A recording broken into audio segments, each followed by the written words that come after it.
That was a really hard-fought game. Those guys, especially on defense, played an outstanding game.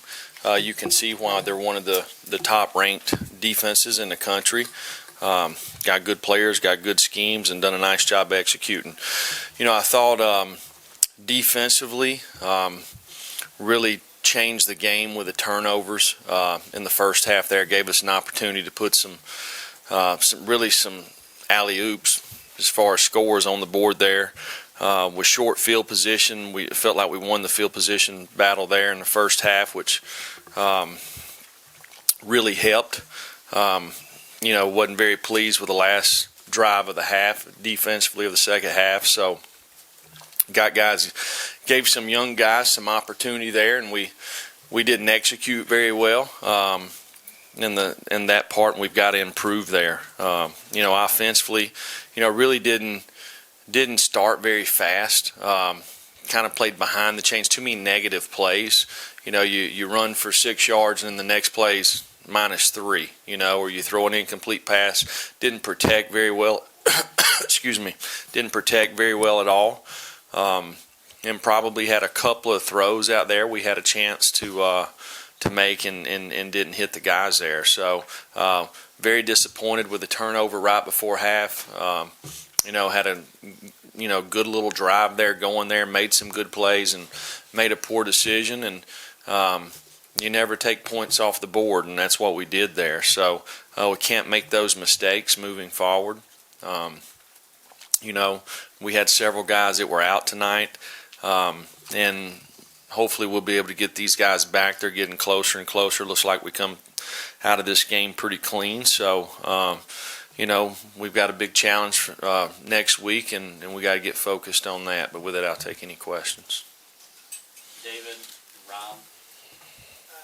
What's sort of the thought process behind the late game of the quarterbacks with bringing JT in and then having him play a series and bringing Jared into that? What's the thought process? Yeah, why bring Jared off the bench in that way? Well, because we think it gives us the best chance to win. The one guy had surgery on Sunday, so it's cold out there. He's got a cast on his hand.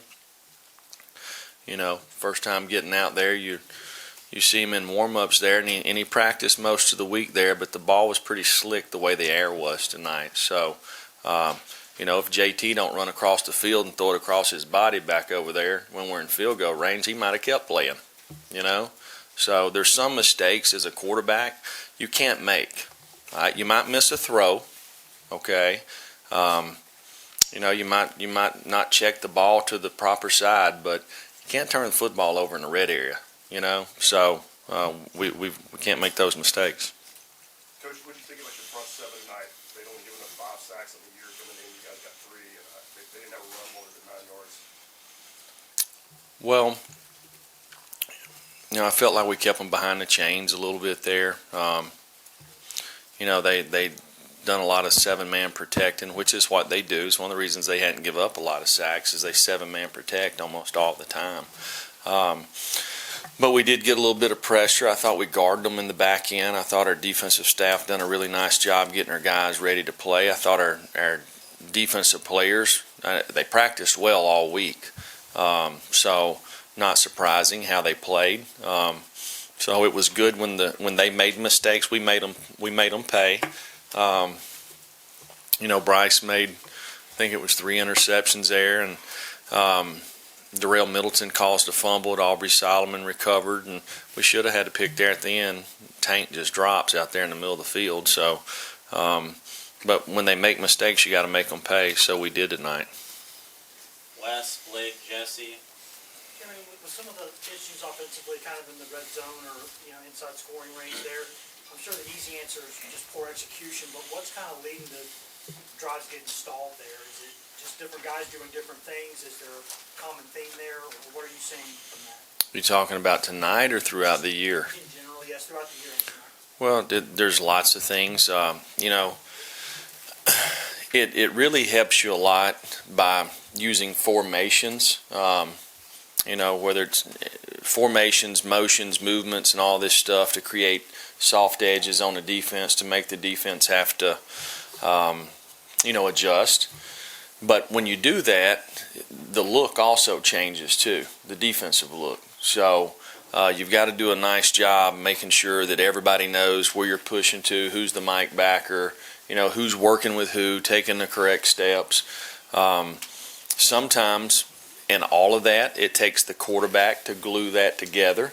And sometimes it takes the front. You got to work hand in hand, right? So, we've made some mistakes from just not blocking the right folks to maybe not stepping with the correct foot or the proper angle, or hey, maybe not straining enough. There's lots of things there that goes into it. And then as a play caller, you got to have confidence to throw the football in the red area. And we've made some plays throughout the year that where we've turned the ball over, which we can't do. So we've got to get better there. We know that. We've got to address it, and we've got to do it on Saturdays. Blake, then Jesse. Jeremy, two questions. One, did you consider playing Brian Maurer tonight? And then two, how would you explain the improvement you've seen from this team in the last few weeks?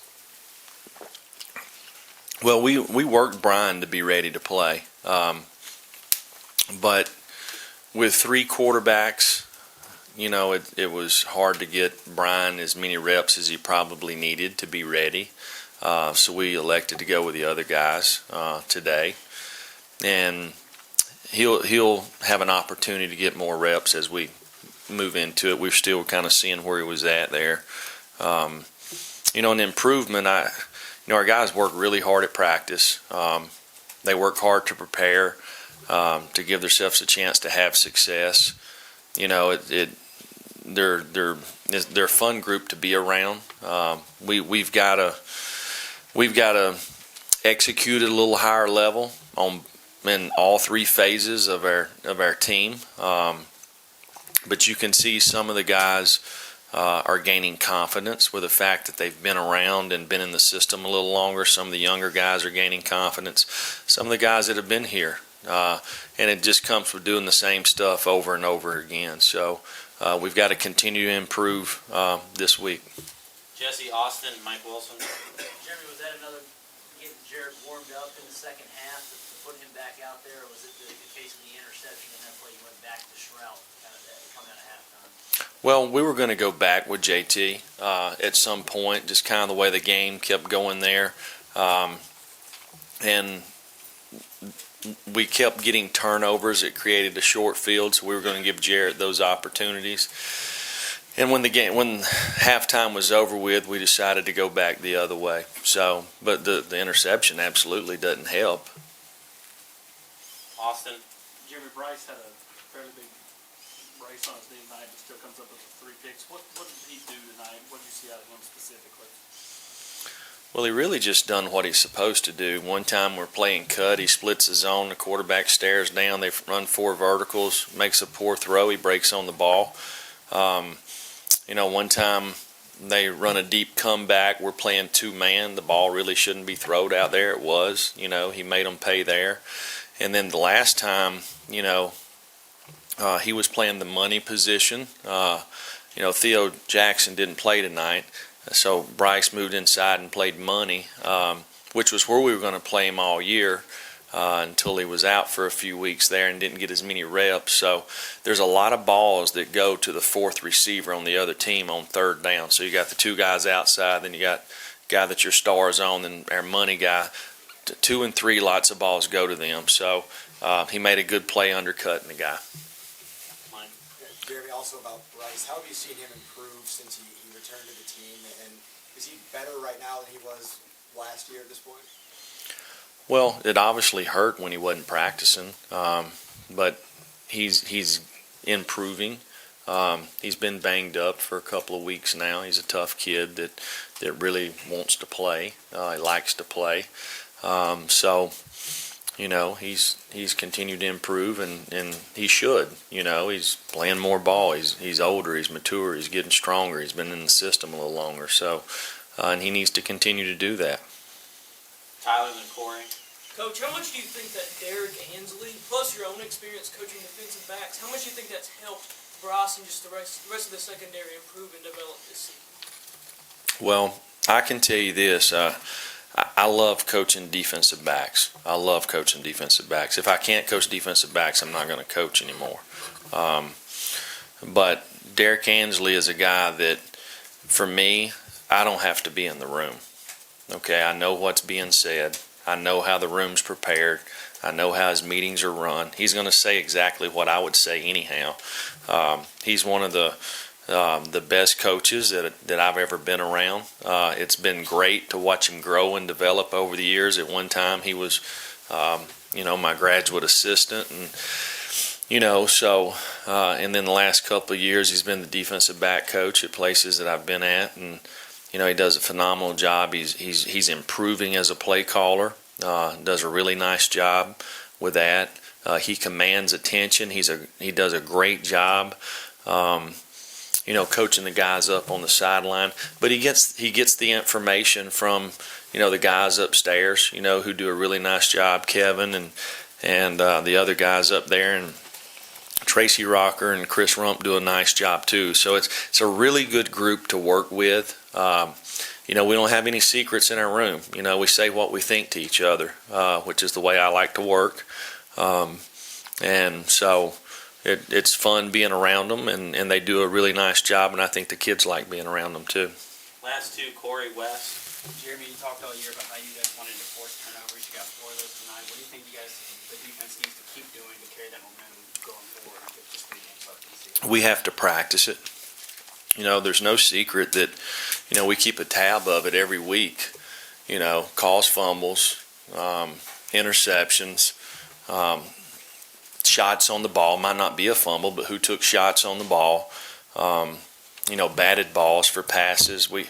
The weeks that we do it in practice, it shows up on the game.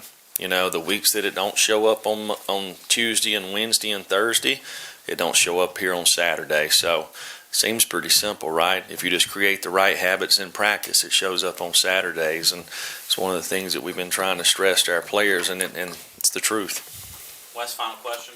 At what point did, either last season or this season, did you realize you could count on Brent Samaglia so consistently? And as a coach, how much does that give you a little bit of comfort that you feel like if you kind of don't turn the ball over inside the 35, you're going to get points?